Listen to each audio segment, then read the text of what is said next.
Hi everybody and welcome to Weekend Gameplan with Marcus Hersh. I'm Dan Ullman along with Daily Racing Form handicapper and analyst Marcus Hersh. Back from Hong Kong, Marcus, the Japanese horses dominated.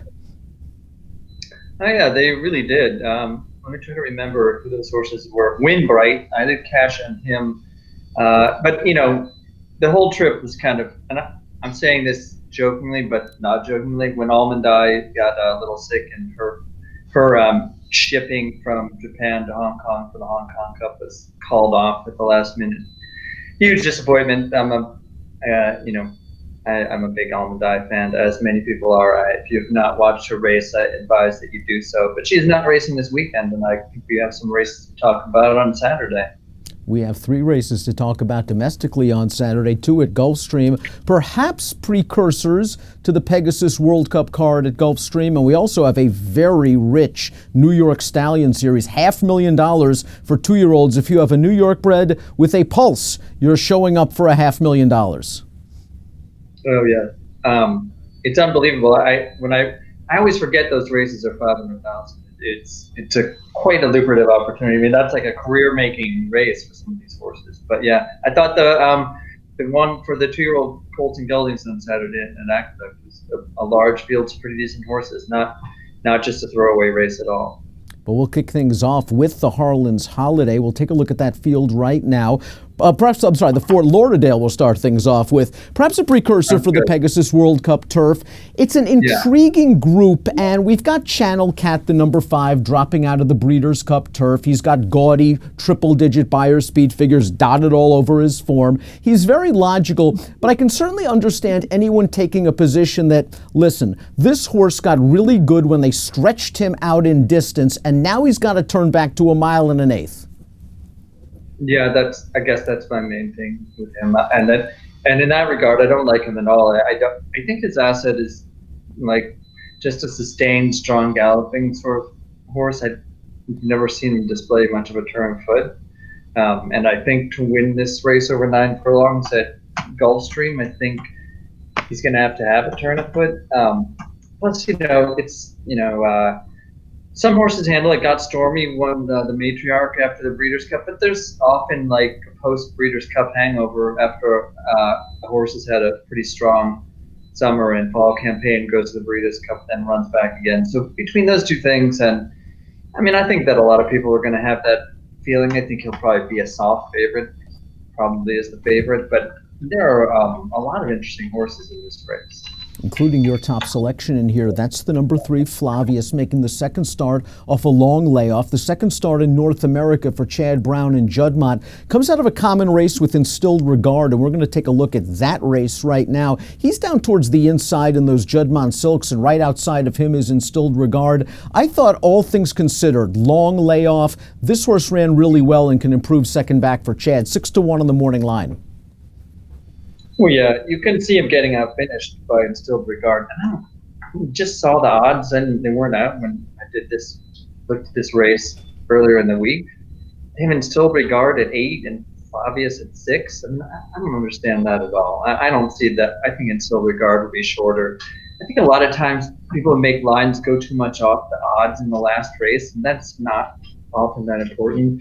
But I mean, there's no question that Instilled Regard outkicked this horse last time, but that was at 1 1/16, and I really feel like Flavius's chances were ruined early in the race when he got too far back, and then he was steadied into the first turn and lost all his position, and he didn't ever really look comfortable, even when Instilled Regard was, outriding him. He was stuck down inside, kind of flailing away. And so, yeah, look, this horse ran as a 2-year-old at 7 furlongs. That's how European horses who are meant to go beyond a mile start off their career usually. And, first thing he did as a 3-year-old was run 9 furlongs and then stretch out to 10 furlongs.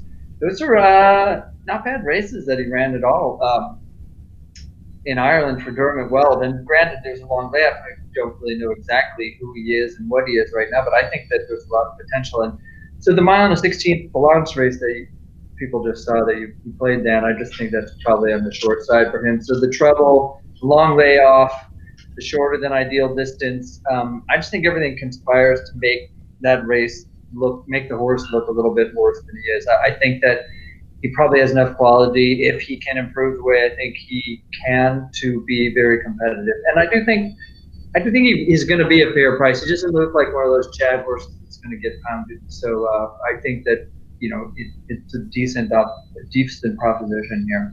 Marcus, you're also looking for value in the Harlan's Holiday Stakes on the same card at Gulfstream. We'll take a look at this race, perhaps one of the local preps for the Pegasus World Cup. Prince Lucky for Todd Pletcher. This horse got really good at Gulfstream last year, winning a couple of graded stakes races. He's going to try to stretch his speed around 2 turns here. Bodie Express is the third choice on the morning line.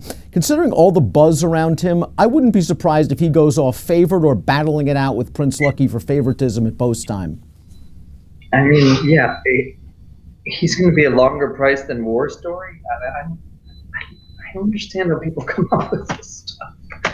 That doesn't make any sense to me. But I mean, Bodie Express is fine. What's he going to do though? I mean, doesn't he have to try to make the lead? Well, I think it's impossible for him to make the lead with Flowers for Lisa drawn to his inside. I mean, there might be some quality issues with Flowers for Lisa, but we know what that one's game is. That's to go to the front. Yeah, that's how I can. Like, even if he outruns Prince Lucky, and I mean, what does Prince Lucky do? Like, that is a horse, to me, that absolutely needs to be in the clear. You can't take him back and hope to sit and take dirt and come around horses. I mean, his whole game is just having sustained miler speed. And we were talking about distance with Channel Cat in the Fort Lauderdale. I thought the whole essence of Prince Lucky was he's a specialist at longer one-turn races. Like the one-turn mile at Gulfstream was really where he came out of his shell last winter. So now he's 2 turns drawn inside 2 other speeds. Probably, I don't know if he's ever going to be as good as he was for those 2 races again that he was as last year. So I mean, I'm against him. And if Bodie Express can output Flowers for Lisa, get to the front, or maybe he just overpowers him midway around the turn, and that's it. But I feel like Prince Lucky is going to have something to say at some point. And so Bodie Express, those weren't even over this race course. I mean, I just don't know that he runs right back to that. Very impressive last time, but I took a little shot with a horse I'm very familiar with because he was at Fairgrounds last year and I covered the races he was in, Fat Man. And unlike Prince Lucky, I feel like this is kind of exactly what he wants to do, a shorter route around 2 turns. He doesn't have a big long run or anything, but he does have a little bit of tactical speed. And so I don't want a horse at Gulfstream dropping way out the back. But I think he's in the second flight. And I like his form, really. I can't hold the Parks race against him where Spun to Run just ran off the screen there. And his comeback race against the very capable Courtmaker was solid, and now he's been freshened up. And from the look of his last work, I didn't see the work, but a minute at 2, I don't know if Tampa is especially fast in the mornings this year, but typically that would suggest that the horse is traveling pretty well. I think he might just be good enough if things shake out for him properly, as I think there's a good chance that he can get involved at a price. And we saw his most recent race at Monmouth. Most recent win at Monmouth. He was game to win that day. Yeah. You mentioned the race at Parks. I just draw a line through that against Spun to Run, who's fleet since. He's an interesting horse in this race because, again, you can make perhaps some chinks in the armor for some of the favorites in here. Prince Lucky, I agree with you, probably better around 1 turn. Bodie Express is either going to run off the screen or he's going to be another Mr. Jordan, a Gulfstream West type horse who, when faced with good horses and other speed, is going to back up. And of course, War Story, I don't want to say anything nasty about him, but he might be getting a little bit long in the tooth. He's banked $3 million and he's getting older. There's nothing nasty to say. That's just realistic. I just don't think this is the race for him. We'll move on to Aqueduct. $500,000 is the purse for the Great White Way division of the New York Stallion Series. Let's take a look at this field. And we've got a favorite. The 13 Dream Bigger is 5-2. And I think there are some concerns about the 7 furlongs for Dream Bigger. And this post position is no bargain. Yeah, because there's a lot of other speed. He's either going to have to work hard to get to the front or risk getting hung wide. I think he's not going to be very far back. I was filling in for our New York correspondent, Dave Brenning, for the Notebook Stakes. So I got familiar with this horse. I remember seeing him run in Saratoga too. And he ran fine. I mean, I think he was probably more superior than the length and a quarter bear margin of victory. But I mean, he only faced 6 horses going 6 furlongs that race, and he got a perfect trip.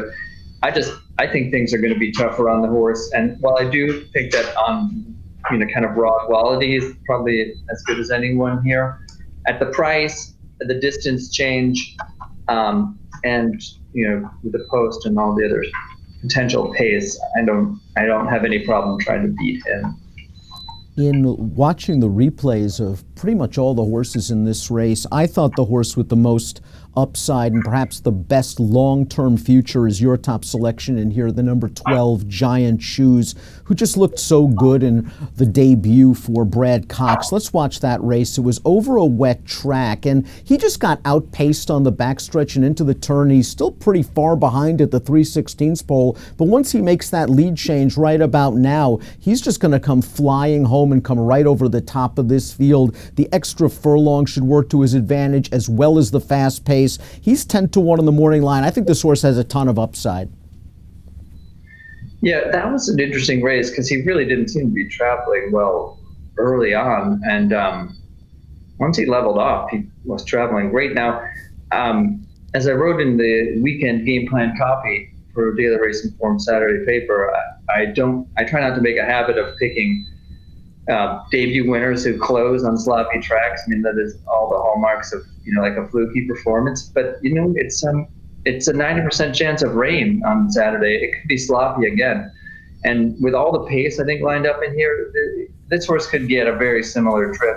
And since he didn't do everything right early, he was slow to find himself. I don't see why he could improve easily second time out, even though he did well first time. He's going to have to. Obviously, it's a deeper, tougher bunch, but I agree that the 7/8 works in his favor, and I just see them going a strong pace, and I hope that this jockey, Davis, who takes over Castellano, can get him out in the clear. If the track is wet, I'm actually hoping for a wet track. I think he can do something similar to what he did last time. So to recap, 3 Weekend Gameplan value plays from Marcus this week. In the Fort Lauderdale, he likes the 3 Flavius. In the Harlan's Holiday, it is the number 7 Fat Man. And in the New York Stallion Series, that is 10-1 on the morning line on the 12 Giant Shoes. Best of luck with your wagers.